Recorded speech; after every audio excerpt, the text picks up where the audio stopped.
Afternoon, guys. Thanks for coming out and seeing us. Thank you for covering us.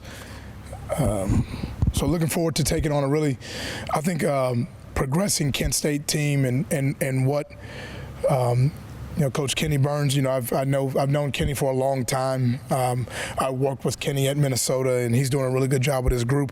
If you watched them last week and how they played against Eastern Michigan and what they've been able to do once they've gotten into conference play, the games have been extremely competitive. I think his group is playing extremely hard. I think they're extremely capable. I think they're extremely determined. I think the culture that he's bringing in there at Kent State and where Sean Lewis left off has really picked up pretty seamless. He had a big roster transition. And there's a lot of new faces in there, but there's some returning players as well. But the team is playing extremely hard, and we know that we're going to have to be at our best. We're going to have to play really strong. We're going to have to take care of the ball. We're going to have to play extremely well on the first level and second level of our run defense and how hard they play and how physical they play with their downhill running attack. They were able to push the ball down the field against Eastern Michigan, hit some big plays. So we know that's going to be a big piece of what they do as well. On special teams, you see the core of what their culture looks like. They sprint, they cover, they tackle, they know how to flip the field. And then offensively, for us on offense, really it's just about getting to our identity and really playing sound football. We had some unfortunate turnovers a week ago that has not been characteristic of who we are and what we've done all year. They happened, so we have to address them. But obviously we have to take care of the ball better than we did a week ago at home against Bowling Green to give ourselves a chance against anyone, especially against a team like Kent State coming up this week. So we're going to have to play well in all three phases. We know there's some mistakes that we made last week that we got to get cleaned up, and we're looking forward to doing that and see if we can put ourselves in a position to be successful and get ourselves on and continue to be in the plus side of wins and losses in conference play. With Cole and CJ splitting the game last week at quarterback, is that package going to continue, or will Cole Snyder be the starter again? We know that we have a capable quarterback in CJ that can come in the game and make plays. I think he's proven that when we've put him in the game, he can make plays. And we don't want to limit ourselves in our offense in terms of anybody really kind of being on the bench that can contribute to the overall cause of helping us win. Cole Snyder has thrown for thousands of yards here at UB since he's been here. We have so much confidence in what he's able to do. But when we're developing players at all positions, we don't want to limit ourselves to having guys on the bench that can help us win. So we anticipate both guys playing and Cole going in there and doing what he does and moving the ball. He's done that for by and large all year. He's had a rough patch, a rough spot last week, with the turnovers. And I think collectively offense, we just turned the ball over collectively too much a week ago, and that's just uncharacteristic. We've been on the plus side of the turnover margin by and large, by a wide margin since we've been here. Last week that wasn't true, and we're looking forward to making that true this week about us, but we anticipate both guys playing. Players in the course of the season will have good weeks and bad weeks. Yep.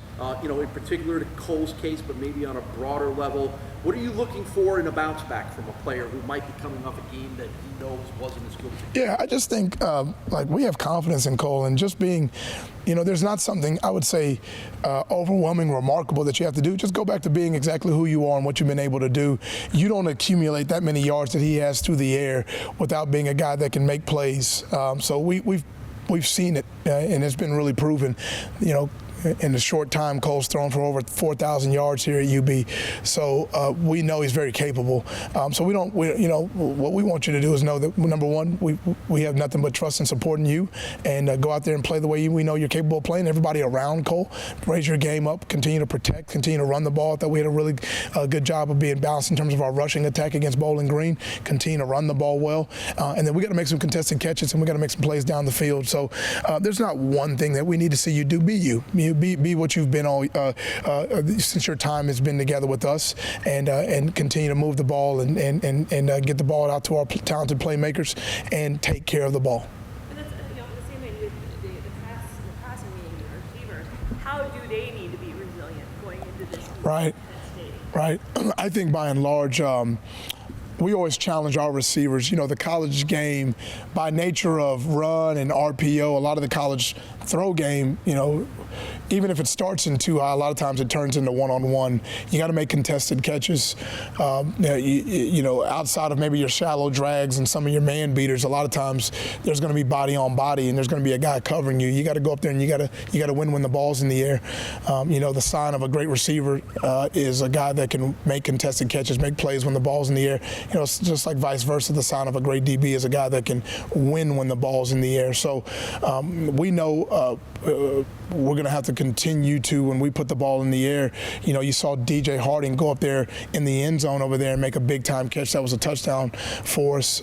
We also had a couple other times where we had a couple of other opportunities where the ball got knocked down. So we got to do that on a more consistent basis. I think that's how you elevate the play around the quarterback, and everyone helps that spot even play better. Both your corners had interceptions this past week. They both have kind of taken over, starting at those spots, different maybe from what it was at the beginning of the year. Just give us an assessment on how Oliver and McCarthy have kind of settled in to be your top pair at those spots. Yeah, I think tying in the rush and the coverage together, we have an active D-line, we have an active blitz game, we have active rushers. We spend a lot of time on our rush patterns and how we can get home and how we can affect the quarterback, get him off the spot, and then also how you make a quarterback uncomfortable at times where you drop multiple people in the coverage and take away windows that are not there. What you're seeing a Charles and Jaden and a Devin Grant and some of these back-end guys do is just take advantage of the opportunities as they present themselves in terms of doing your job and then actually, you know, going to make the play. It takes a lot of you know, kind of guts to you to go out there with two hands and go grab an interception. Even when the ball's in there and you're there, you know, we talk about, you know, catching the ones they throw you, making those contested catches from a defensive back position. But I think over a long period of time, what you've been able to see us do is develop DVs, develop back-end players in a really healthy way, develop guys that can take the ball away, have a really sound and efficient rush game to tie in with our coverage game, and be an opportunistic defense that continues to affect that quarterback spot. So much of college football is based off that quarterback spot, being able to get him off the spot, being able to make him put the ball where not supposed to be put. But then when he does, what do you do when the ball's in the air? Charles and Jaden have both really taken advantage of those things, as I feel like a number of guys have. The progression of the run game. How do you see the run game progress over the last few games, and what does it still need to do to continue that? Right. We were able to probably have one of our healthiest outputs in our rush total last week against Bowling Green. I thought Ron ran really hard. Barksdale got in the game. He ran well as well. Mike Washington was steady.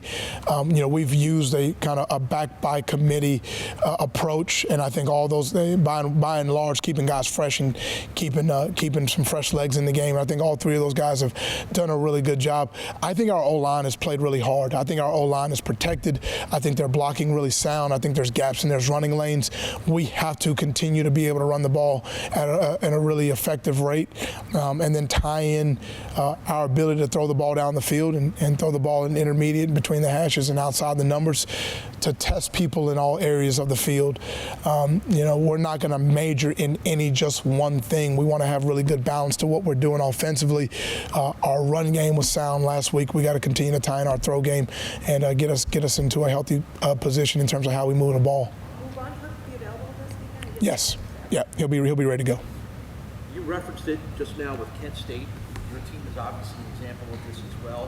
Why do teams sometimes look very different when conference play starts than they do earlier in the season? You know, there's probably a number of reasons. I know even, you know, Coach Scott over there at Bowling Green, he was talking to me before the game about, you know, hey, you know, Coach, you're a player or two away from this. And, you know, we feel like we're a player or two away from having maybe this type of record. What we want to, you know, just focus on how do we get better? How do we just continue? It's you know, they call it a season for a reason. You can't be a prisoner of a number. You can't be a prisoner of a moment. We are really looking to keep our focus on what it takes to win, the standard of the play, what every play needs to look like. And that's not an easy thing to do. The hard is not in any one thing that we're doing. You know, the hard is in the consistency over a long period of time. I thought our guys, even like today, I thought our team responded really in a real positive way to a physical practice that we had today. We know that Mid-American Conference play, I think the style of play in our league is a little bit different than even out of conference play. And I think that kind of becomes true for other teams when we get longer in season happen when you get to bowl games. You see a lot of Mid-American Conference teams win bowl games, and I think over the longevity, because of style of play, the physical nature of our league, there's a lot of big bodies, there's a lot of heavy-handed people, there's length, there's size, there's guys that lean on each other. Your physical toughness is tested every single week. Your depth is tested, and I think over a long period of time, teams that can push through and have the depth and have the mindset and the toughness to them, you just see them prevail over a long period of time, and that's true in bowl games for us. And you see that, teams kind of lean on each other, beat each other up in our league a little bit. So we're in the middle of it right now. It's MACtion football. It's MAC play. Really believe from top to bottom, every team in our league can beat everybody. So there's 1 or 2 or 3 or 4 plays that you have to just be on top of. You got to play well in the moment. You got to take care of the ball. You got to play complementary football. The teams that do, you see those teams win. The teams that struggle in those areas, they struggle throughout the season. So we want to continue to try to make that true about our group. You mentioned you'd work with Kenny Burns in Minnesota. What will that be like to face him? Kenny's he's a remarkable. Take the football out of it. He's a remarkable man. He's a great husband, great father. His wife and my wife know each other. He's a great friend. We spent time together at Minnesota with PJ Fleck, and always just thought Kenny's a good man, great friend. We've shared things throughout our years and our time together. When I first met Kenny, I knew he was going to be a head coach just because of the way he operated. Was really on top of every detail, thought outside the box, could take difficult things and turn them into simple things, could break things down in its simplest form. Thought he was a great motivator, a great recruiter, a great teacher. And you see his team playing hard. I think that's real evident. He had a really tough kind of takeover just because of the nature of college football. Head coaches leave, people leave. You kind of got to redo a roster. He did a really great job. He's got his guys playing really hard. We know they're going to play really hard and really well against us, and we got to be ready to go. Listen, defensively, what do you think your team's defense would take from the Bowling Green and apply to preparing for the We were able to take the ball away. We want to cut down. We got to cut down on the per average on the rush total. It's a little bit more than where we want it to be, where we need it to be. We have to play team ball. We got to play collectively. 11 guys getting to the football, and everybody's got to do their job. We have a healthy amount of we feel like scheme that we can change things and move things where we need to move them. But when we do our job and we play hard, that's when we're at our best, and that's what we have to make true this week. Thanks, guys.